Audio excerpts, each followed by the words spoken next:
I am enough. Yay. Very captivating speaker. Holy cow, my time's running already. I made a mess with my hard copy of my speech this morning, spilling coffee on it. So I gotta rely on this.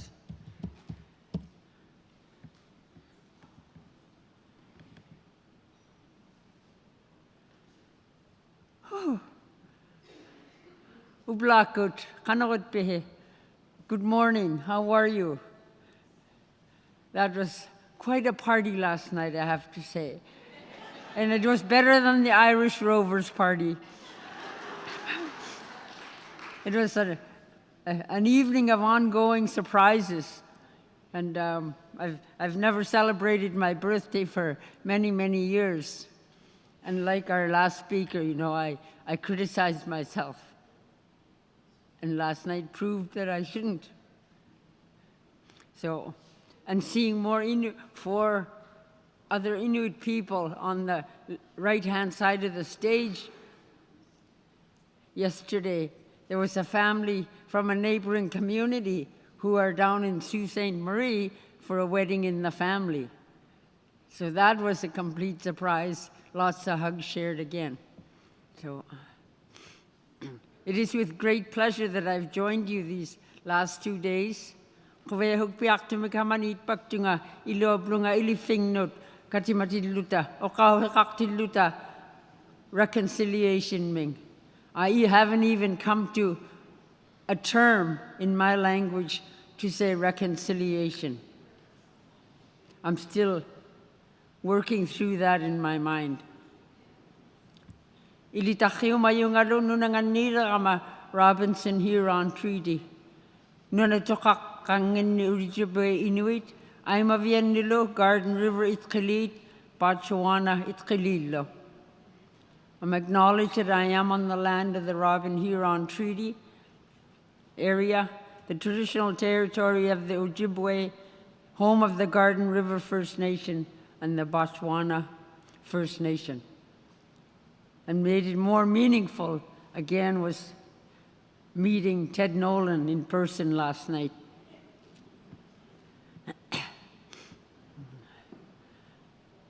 I'm so grateful that I've been welcomed. And I want to share this little story with you to sort of get a perspective of where things are still at in Canada. On the drive-in from the airport upon arrival after midnight the other night, I got chatting with the driver and introduced myself, told him where I was from. Oh yeah. Welcome to Canada.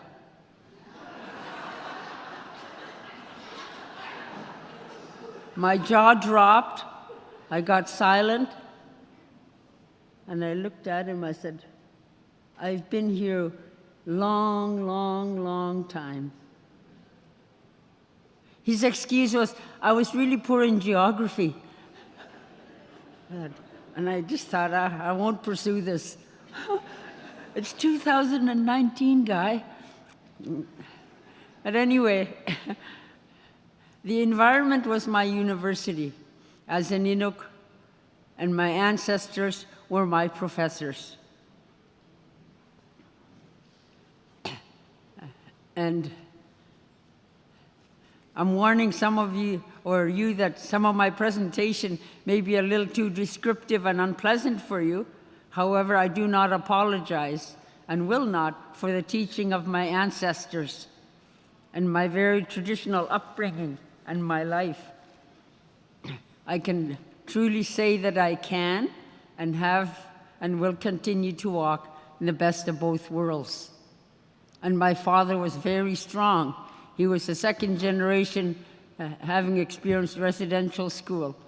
And he made sure that all his kids were going to get the education that he didn't get to finish, and that would get us out into the world and doing things. And from my ancestor side, I got the skills the knowledge, the ability, the wisdom to live in the other world, the snow, the ice, and 1 foot in this concrete world. I want to give you, if you could close your eyes and listen or whatever, I'd like to give you, maybe you'll get some imagery about who I am, where I come from. I am of my grandparents' Inuit traditional homeland. I grew up in a traditional lifestyle, a safe environment surrounded by my parents, grandparents, aunts, and uncles. I blossomed in a very healthy, safe environment. I learned specific skills and knowledge directly from the persons who had those specific skills. I am of breast milk from many aunts. My village raised every child, every one of us.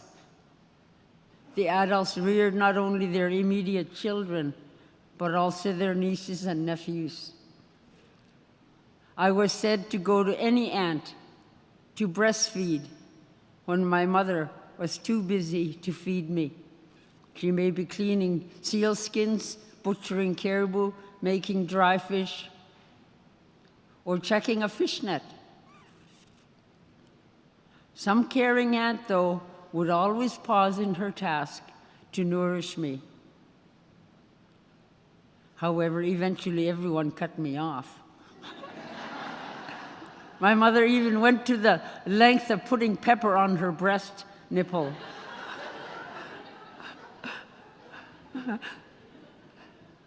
I am of ice cracks, and snow. For 3/4 of the year, roughly, we lived, traveled, and sheltered in these elements. The seasons of the Inuit, the migration patterns of the animals, and the cycle of life of flora and fauna dictated what we did, when, and where. My only regret was never seeing my extended family build and live in igloos. The men probably did when they were out hunting on their own. We harvested along ice cracks, hunting seals, migratory ducks, and fish in the spring. I was most scared of wide ice cracks that our dog team would on occasion have to swim across, and the sled would float across this 12 to 18 foot wide, deep ocean-wide ice crack. And here we are as children hanging on the top of this heavily loaded sleigh. I am of animal skins and furs. I was clad in warm caribou skin clothing during the cold winter months, wore waterproof sealskin boots in the spring, thick wolverine or wolf fur around my face and my chubby cheeks. The women spent many, many hours preparing skins and furs, making clothing for the entire family, and always were a season ahead in their production. Special stitches were used in making waterproof clothing, footwear. Intricate patterns were made using hands, fingers, arms for measurements. The skin and the furs harvested of all the animals had a purpose. I am what I ate. The environment provided our food supply from the lakes, lands, sea. A diet of animals, fishes, migratory birds were supplemented by the rich summer harvest of berries and plants. I am of seal oil and caribou fat. Animal oils and fats were essential to our survival, and they still are very much today. Their rich nutrients prevented scurvy and provided vitamins. Oils and fats also provided important fuel source for the stone oil lamp that you saw me light yesterday, the qullaq. I remember my favorite salad, consisting of digested contents of the caribou stomach mixed with seal oil. And at times, it was a little tangent seal oil, but we eat blue cheese, I ate tangent seal oil.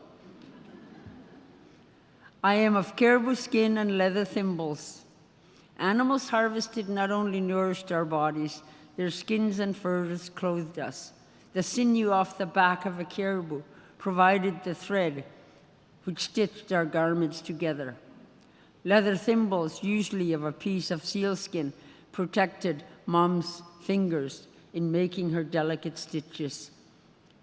Bones made needles, ulu handles, and tools.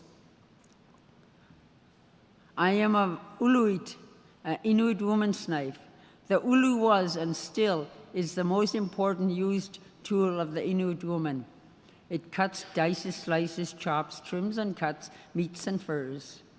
The size of the ulu, some of them were like this huge, determined the work it had to do. Large ones, ulu for butchering, skinning, and flensing seal skins or making dry fish. Medium-sized ulus for eating with.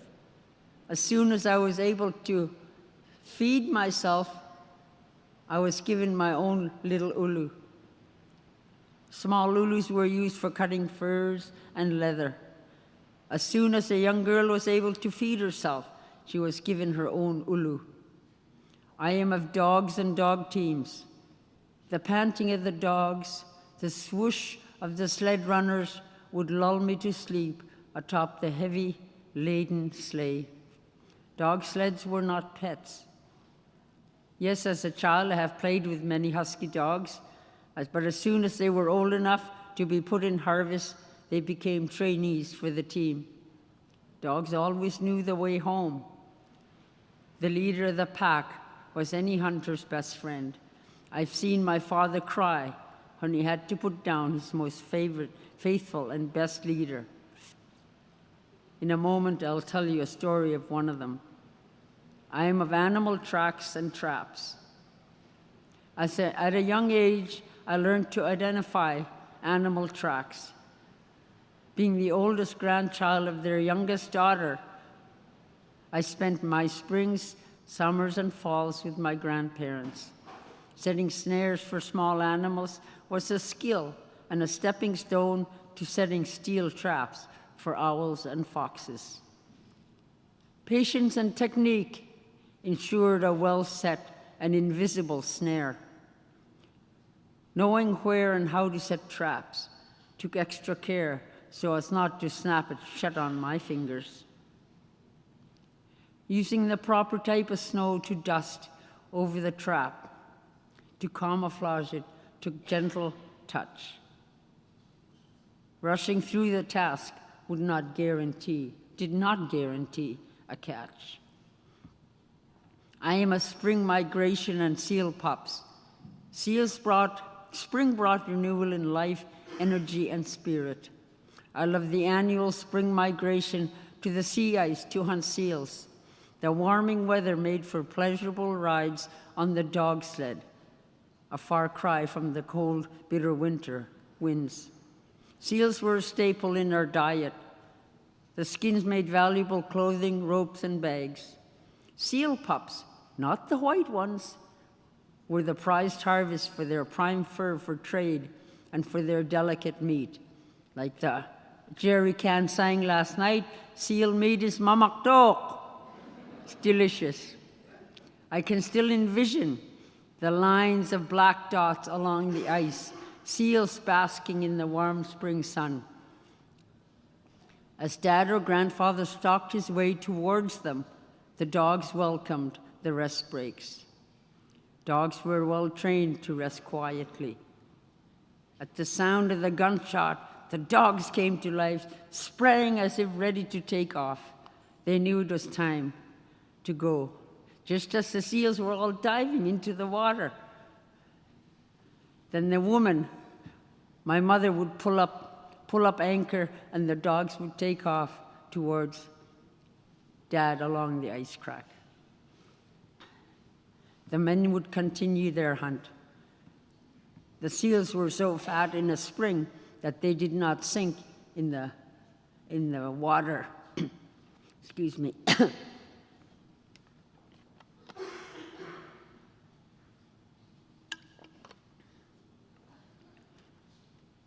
I am of weather checks. Every morning, Grandfather sent me outside before breakfast to check the weather. I'm sure my grandfather had already been outdoors, but he was teaching me a valuable skill. Once back inside, I had to describe the weather, what I saw, the stars, the clouds, the wind direction, whether there was any ground drifting, and my interpretation of it. Today, being in the city or back home, I still open all my drapery to check the weather or step out onto the balcony, get a whiff of that air. It became instilled in me. I'm still very observant of the elements around and above me. I'm Edna Elias, from the blood of my mother and my father and their parents before them. I am a Haattuliarmiut, as my grandmother would call me, a person of thin ice. As she saw, my birthday was yesterday, usually October 9th, I guess. 65 years ago, they were on a fishing lake after the lake had just froze over, setting fish nets under the ice when I came into this world, after causing my mom some great difficulty. So my grandmother called me Haattuliarmiut, a person of thin ice. And I think that's why I love, to this day, ice fishing in a spring. Whether I was catching fish or not, it's just the pleasure and the beauty, the silence of sitting there, quite often laying there by the fishing hole, just observing, enjoying what's around me. One occasion, falling asleep.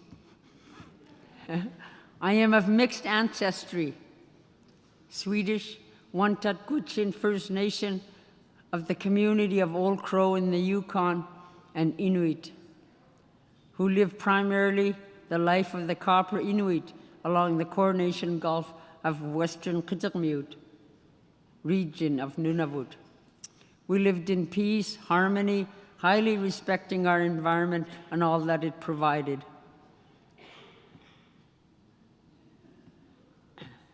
Everything that I did in my Inuk University taught me patience, patience to learn, listening skills, observation skills, interpretation skills, practice and more practice allowed me to master what I was learning, from sewing to cooking to hunting and even traveling out on the land. My professors had great patience, greater patience than I did. Living in an oral tradition, listening to detail was crucial. Inuit had no writing system. Everything was oral way back then. A rushed job or a mistake could be costly.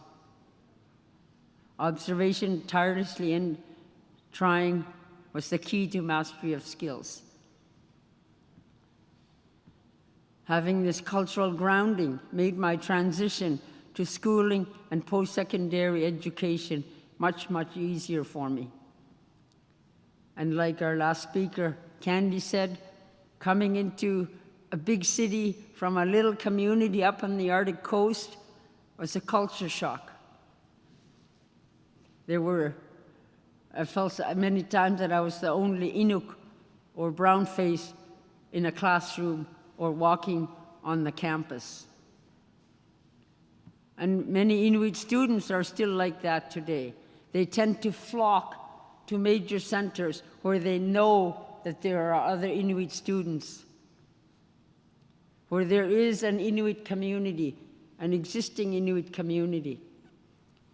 And those are like places like Montreal, Ottawa, Edmonton, Winnipeg, so on, Yellowknife. Inuit are very resilient people. Inuit survived in the harshest climate. Inuit are residential school survivors. Inuit are very knowledgeable about southern Canada and the world. Inuit are very forgiving people. Inuit feel the residual effects of Canada's wrongdoings. but 10 minutes, okay. Let me get to a little bit about this topic of reconciliation. I was recently at a national gathering of elders in Winnipeg. I had the fortune of facilitating the daily discussion group on reconciliation. At that time, I thought I had my own definition, but I think I had to rethink it after the 3 days. The most common thread from majority of the speakers that one has to reconcile with oneself, as many of you have said, before being able to reconcile with family or community. Reconciliation has to start from within and will eventually ripple out. The residential school survivors acknowledge that the past is the past, and we as Indigenous people need to move forward. Time to stop dwelling on the past for the sake of our children and our grandchildren and their offspring. But it's still important to know the history and legacy that many of our people have endured. Other negative historic effects experienced by Inuit, which many of you may have not heard of, included the sled dog slaughtering of Inuit sled dogs to force them into community living. But that not only forced them to do that, it almost killed their way of life, their mode of transportation. Relocation of families from their traditional homelands in northern Quebec to the Canadian High Arctic, which was a sovereignty exercise. The threats of taking away family allowance. The abuse and womanizing that I witnessed of Inuit women by the American white men who were in the Arctic, of the Hudson Bay men.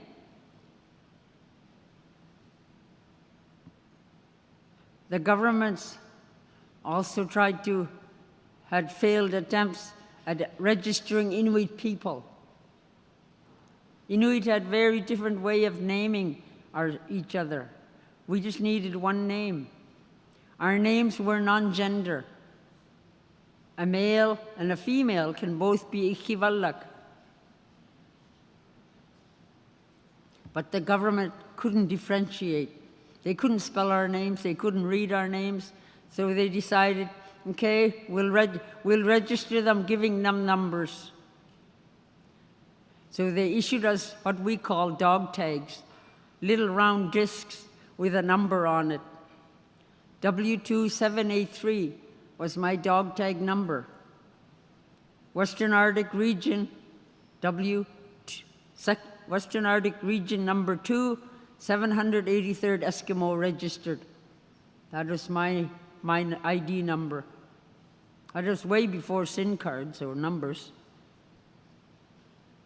And coincidentally, 783 became the number of my very first locker, the first year I went to residential school.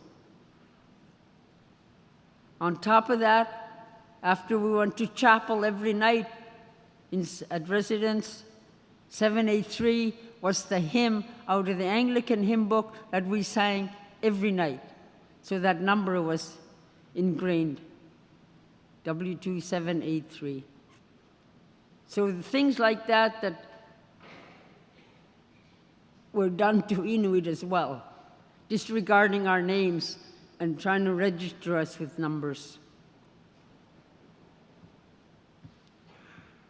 Reconciliation should not be taken as tokenism, as it sometimes seems to be, getting on the reconciliation bandwagon. Reconciliation has to happen meaningfully, with care, respect, and to whom it's being made with. And it's certainly an ongoing journey.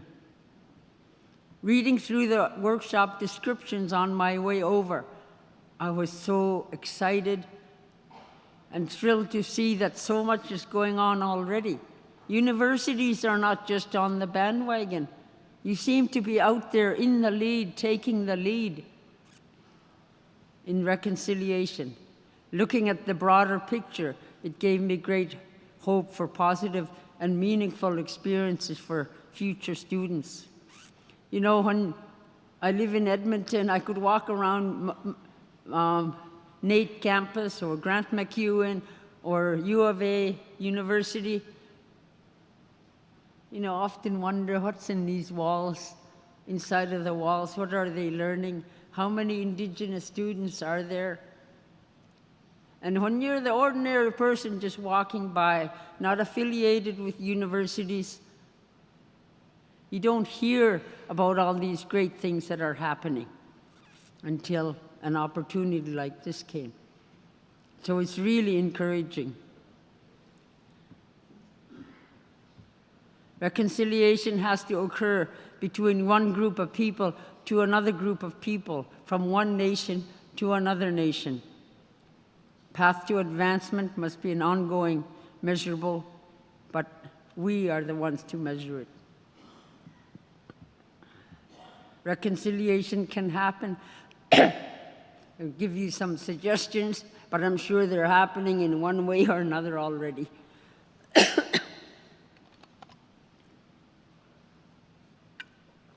Orientational cultural awareness courses for students and staffs. Many students from abroad. Someone mentioned yesterday working with immigrants. Those people become Canadians not knowing a thing about us, wondering who we are when they see us on streets of Edmonton or Ottawa or Sault Ste. Marie. In the early 2000s, I was involved in the development of a cultural awareness course for staff of NAIT in Edmonton. But this course was not made mandatory. Despite our demands, the Indigenous elders who authenticated the program.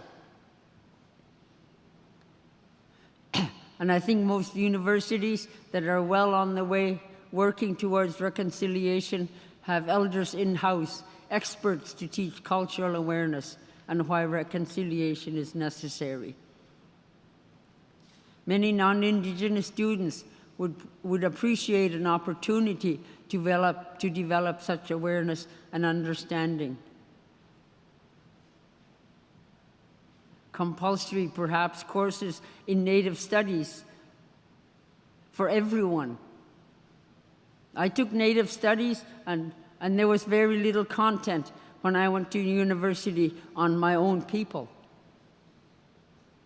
I learned a lot about Louis Riel and Gabriel Dumont, but not about my ancestors, although there was nothing wrong with learning about the Métis. The Truth and Reconciliation Calls for Action, Section 46. I won't get into it, but if you can Google it.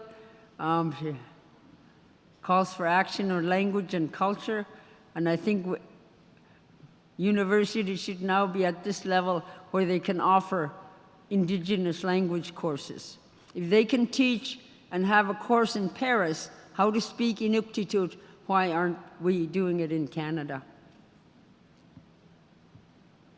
One's language is crucial for healing and for self-identity, self-determination. University-led research should be conducted in partnership with Inuit. We're fortunate through the Nunavut Land Claims Agreement, we incorporated mechanisms to ensure that research happened our way and the follow-up happened our way.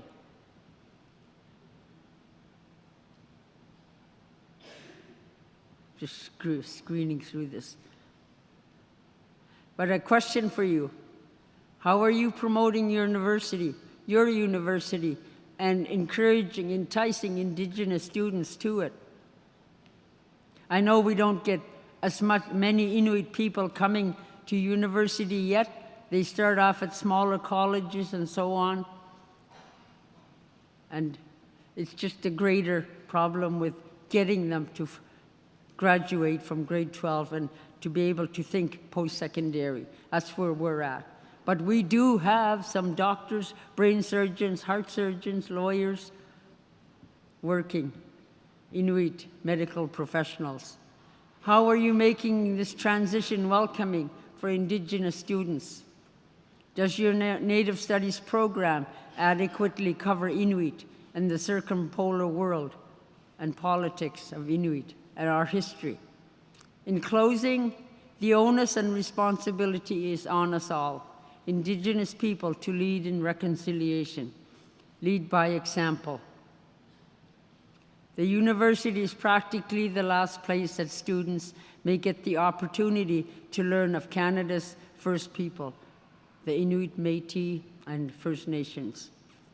It may be the last place to learn of our similarities and differences as Indigenous people, because you sure don't learn it through social media or TV. Make your university that place for the learning experience. Make your university the facility that a student is drawn to. Make your university the leader in reconciliation. Do what the governments aren't doing. Thank you very much. And this new word I learned, miigwech.